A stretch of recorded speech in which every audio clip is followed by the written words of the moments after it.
வணக்கம். இன்றைக்கி ஜானோஸ் கிச்சனில் ஒரு கலர்ஃபுல்லான சேமியா கேசரி செய்யலாம். நான் ஒரு பேனில் 2 ஸ்பூன் அளவுக்கு நெய் சேர்த்துருக்கேன். நெய் நல்லா காயட்டும். இதில் முந்திரி பருப்பு போட்டு வறுத்துக்கிறேன். முந்திரி பருப்பு ஓரளவு செவக்கட்டும். இந்த மாதிரி செவந்த பிறகு இதில் ட்ரை கிரேப்ஸ் கொஞ்சம் போட்டுக்கிறேன். இது ரெண்டையும் இந்த மாதிரி நெய்யில் பொரித்து ஒரு கிண்ணத்தில் எடுத்து வச்சுக்கலாம். இப்போ நல்லா செவந்துருச்சு. இதை தனியாக எடுத்து வச்சுக்கலாம். இதே நெய்யில் நான் 1 கப் அளவுக்கு சேமியா சேர்த்துருக்கேன். இந்த சேமியாவை மீடியம் ஃப்ளேம்லேயே வச்சு இந்த நெய் எல்லாம் ஒன்று சேர்ற வர மாதிரி நல்லா கலந்து விட்டுக்கலாம். இந்த மாதிரி வறுத்துக்கலாம். இதையும் ஒரு பிளேட்டில் மாற்றி வச்சுக்கிறேன். இப்போது அதே பேனில் 1 கப்பு சேமியாவுக்கு 1.5 கப் அளவுக்கு தண்ணி எடுத்திருக்கேன்.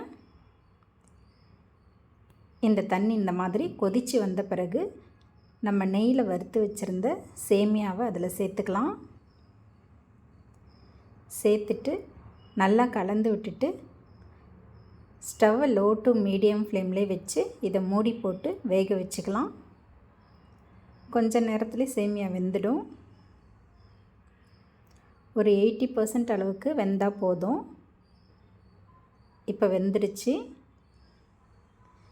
ஒரு தடவை இதை கலந்து கொடுத்துட்றேன். இப்போ இது கூட நான் 3/4 கப் அளவுக்கு சர்க்கரை சேர்த்துக்கிறேன். ஒரு சிட்டிகை உப்பும் சேர்த்துக்கிறேன். இந்த மாதிரி சர்க்கரையும் உப்பும் சேர்த்த பிறகு இதை நல்லா கலந்து விட்டுடுறேன்.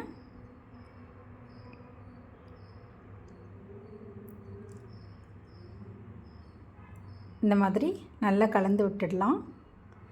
நல்லா இலகி வரும். இந்த மாதிரி நம்ம சர்க்கரை சேர்த்த பிறகு இந்த மாதிரி நல்லா இலகி வரும். இந்த சேமியா கேசரிக்கு நெய்யெலாம் ரொம்ப தேவைப்படாது. நம்ம ரவை கேசரிக்கு தேவைப்படுற மாதிரி நிறைய நெய் தேவைப்படாது. கொஞ்சம் நெய் இருந்தால் போதும். இப்போ நல்லா கலந்து விட்டாச்சு. இதில் நம்ம வறுத்து வச்சுருந்த முந்திரி திராட்சையை சேர்த்துக்கலாம். கூடவே ஏலக்காய் பொடி கொஞ்சமாக சேர்த்துக்கிறேன். சேர்த்துட்டு நல்லா கலந்து விட்டுறேன். அவ்வளோதாங்க, சேமியா கேசரி ரெடி ஆகிடுச்சு. இதை அப்படியே ஒரு கிண்ணத்தில் போட்டு ஸ்பூன் போட்டு குழந்தைங்களுக்கெல்லாம் கொடுத்தா விரும்பி சாப்பிடுவாங்க. நான் இதில் பாதி அளவுக்கு சேமியா கேசரியை எடுத்து வச்சுட்டு மீதி பாதியில் கொஞ்சமாக ஃபுட் கலர் சேர்த்து கலந்து விட்டுக்கிறேன். ஆரஞ்சு கலர் ஃபுட் கலர் சேர்த்துருக்கேன். இந்த கலர் எல்லா இடத்துலையும் படுற மாதிரி நல்லா கலந்து விட்டுக்கலாம்.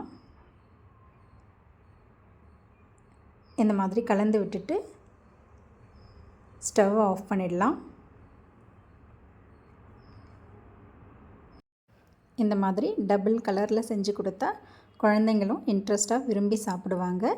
இந்த கேசரியை அப்படியே ஒரு கிண்ணத்தில் போட்டு ஷேப் பண்ணி அழகாக சர்வ் பண்ணலாம். தேங்க்ஸ் ஃபார் வாட்சிங்.